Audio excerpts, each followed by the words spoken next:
Chapter 18. By the time Thanksgiving break arrived, Amanda and Jared were officially a couple. As Jared's family lived much further away, he decided to go with Amanda to Mesquite for the break. Amanda's family had agreed to host Thanksgiving at their house as they had more room and a larger family to move. Jared and Amanda arrived just an hour before lunch was to be served. Amanda made a beeline for the kitchen, offering to help, but her mother, claiming she had it all under control, ushered her to the living room. Amanda sat on the couch next to Callie, who reached out and squeezed her arm while offering a smile. Returning it, Amanda glanced over at Jared, who was conversing with JD. She still fervently wished that she had chosen Jared first, but God was healing her wounds and deepening their relationship. A part of her wondered if they would be as close if she hadn't gone through the harrowing experience. An hour later, everyone gathered around the large wooden table. The table was fuller this year than it had been in previous years, and the faces surrounding it, though not all blood relation, were now all a part of Amanda's family. "I know there are more of us this year, and it might take more time, but can we share what we are thankful for?" she asked, referring to a family tradition they had practiced for years. "I think that's a wonderful idea," her mother agreed. She looked at her husband before saying, "I'm thankful that we've all met such wonderful friends." "Agreed," he said. "I'm thankful that my family can all be here together." He turned to JD, who spoke next, followed by Callie and then Amanda's brother and sister. Sandra's eyes misted as she declared her thankfulness for God's blessings. Jared smiled at Amanda when his turn came up. "I'm thankful for meeting Amanda and for having a place to go this Thanksgiving." "I'm thankful that God is allowing me to heal," Amanda said, finishing the circle. The silence hung suspended in the air for a moment as the words lingered on everyone's hearts. Then Hope banged her plate and shouted, "Eat!" Smiles and laughter issued forth, and the food began its rotation around the table. After dinner, Jared pulled Amanda aside. "Would you like to go for a walk?" "I'd love that," Amanda said. She was still full from the turkey and hoped it would relieve the pressure against her jeans. They threw on coats and headed out into the chilly air. The sun was just setting, sending out rays of brilliant oranges, reds, and pinks as they walked. Jared grasped her hand, lacing his fingers in hers, and Amanda's lips pulled into a warm smile. A little park sat a block away, and Amanda led them in that direction. No one was there when they arrived. The swings swayed slightly in the wind, but otherwise the park was still. They stopped by a green park bench, but before sitting, Jared took her hands, staring into Amanda's eyes. "I'm so glad that you gave me a chance," he said. "I'm so glad you have been so amazing through all of this."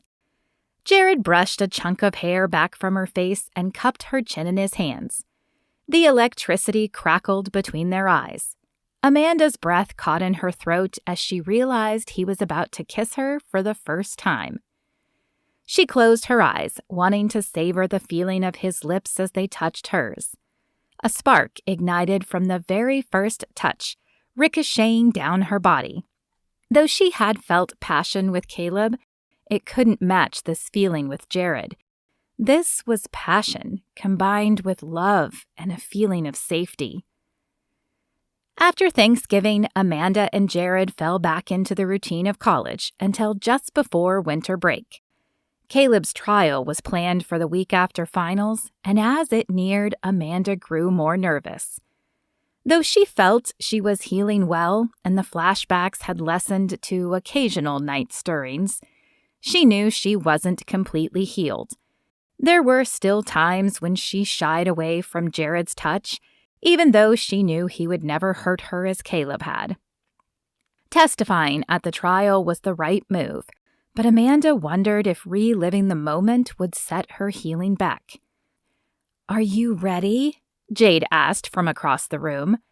Amanda flashed a small smile as she smoothed her skirt. She and Jade had gotten closer after the attack, and Jade had even gone to church a few times. "I think so," Amanda said with a smile. Jared and Emily were waiting downstairs, dressed in their Sunday best as well.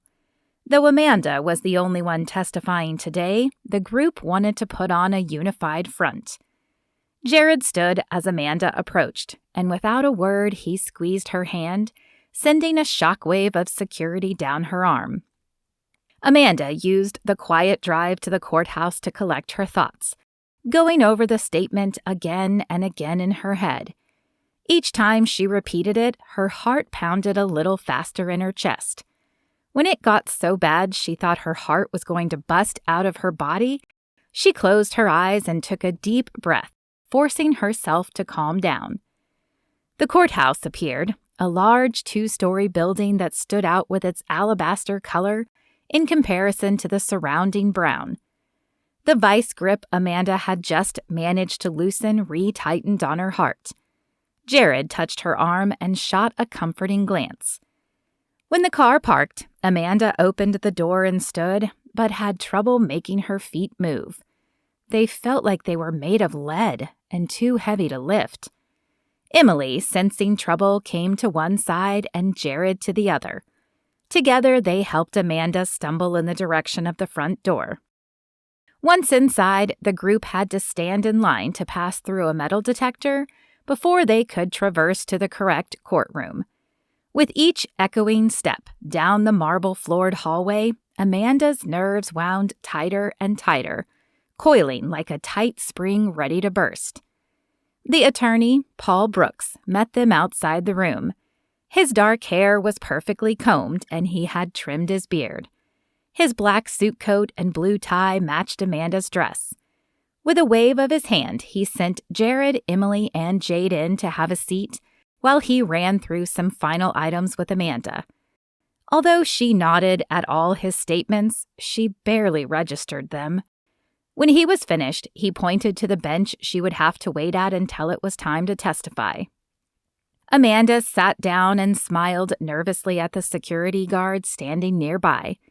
Was he to keep her from running or from talking to someone else? He needn't have bothered. The only thing she could even think to do right now was to pray.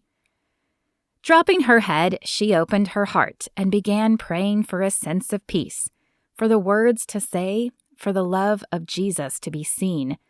She stayed that way, head bowed, lips moving silently, until a tap on her shoulder broke the connection and grabbed her attention. "We're ready for you." Amanda nodded, feeling a peaceful presence descend. As she entered the crowded courtroom, she barely noticed the people. Just like at the fair with Jordan, she felt more as if she were watching herself than that she was involved. At the stand, she raised her right hand, placed her left on the Bible, and solemnly swore to tell only the truth. The jury sat to her left, a mixture of old and young, men and women, professional and blue-collar workers.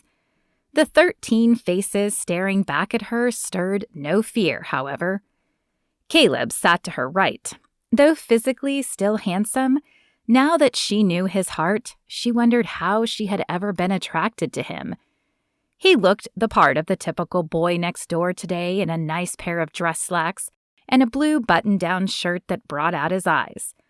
No sense of remorse showed on his face. A female attorney with flowing blonde hair and a smart black suit sat next to him. The irony of the choice of a female attorney was not lost on Amanda.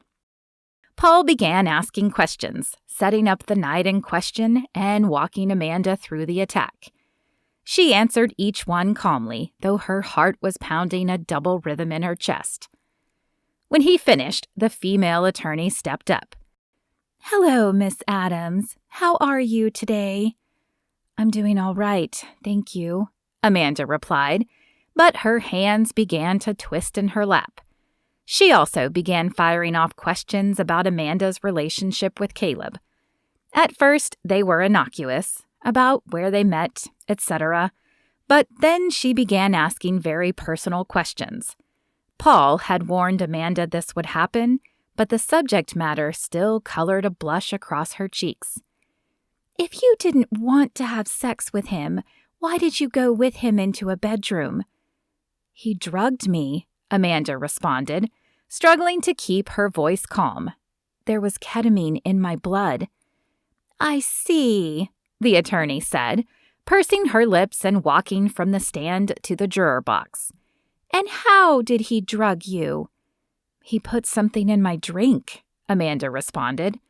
The woman stopped her pacing and looked up at Amanda. "Did you see him put anything in your drink?" "No," Amanda said, "but I turned my back when he was filling my drink, so he must have done it then." "I see." The woman looked down at her notepad. "Didn't he pour you a drink from a keg, though?" "He did." "So how could he have drugged you? Wouldn't the drug have been in the keg and affected other girls?" Amanda had wondered this herself, but Paul had assured her it didn't matter. She only needed to tell the truth. "I assume it was in the keg, and maybe they made sure other girls didn't drink from that keg. I honestly don't know. But he knew what was in the keg. He refused to drink it for one, and he immediately took me to the back of the house for another." "But didn't my client say that it was just to talk since the music was so loud?" "He did, but that wasn't his real motivation. As soon as the drugs started kicking in, he took me to a bedroom and locked the door." "Isn't it possible that the ketamine just heightened your senses, and you gave him the signal that you wanted sex, but then changed your mind afterwards, and that's why you filed this complaint?" Amanda clenched her fists in her lap and shook her head, sending her red hair rippling against her face. "I could barely move before he took me to the bedroom, and once he laid me down, my entire body went numb. I couldn't speak. All I could do was move my eyes. I tried to move them back and forth to let him know I didn't want his advances, but he ignored them and assaulted me anyway." The defense attorney fired a few more questions at Amanda, trying to discredit her integrity, but the piece continued to flow around her, and she answered each one in turn. When the judge dismissed her from the stand, she glanced over at Caleb as she took a seat next to Jared in the audience. Caleb didn't meet her eye, but whether that was from contriteness or something else, Amanda did not know. At the end of the day, her energy waned from having to hear all the sordid details replayed in the courtroom. Amanda still couldn't believe how many other girls had fared much worse than she had. Though she had met most of them, seeing the actual black book admitted into evidence still hit her hard. Her Christian upbringing made it difficult for her to believe that men like this existed, men who would take advantage of women for the sheer sport of it. "You did great," Jared said as they left the courtroom. "Do you want to get something to eat?" Amanda was hungry, but more than that, she felt filthy. The reminding of the traumatic night had reignited the feelings of violation, and she wanted a hot shower to wash them off.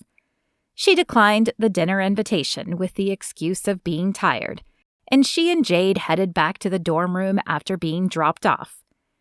"You aren't really tired, are you?" Jade asked as they entered the room. "I am, but more than that, I just feel dirty. I want to take a long hot shower and try to forget everything I heard today." Amanda shivered as another wave of disgust shot down her back. Jade nodded in understanding. Amanda gathered her toiletries and headed down the hall to the bathroom.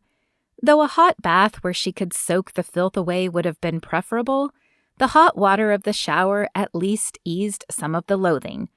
The water droplets felt like tiny pellets stinging her back like a whip, but the image of the soap running down the drain made her think of sins being washed away.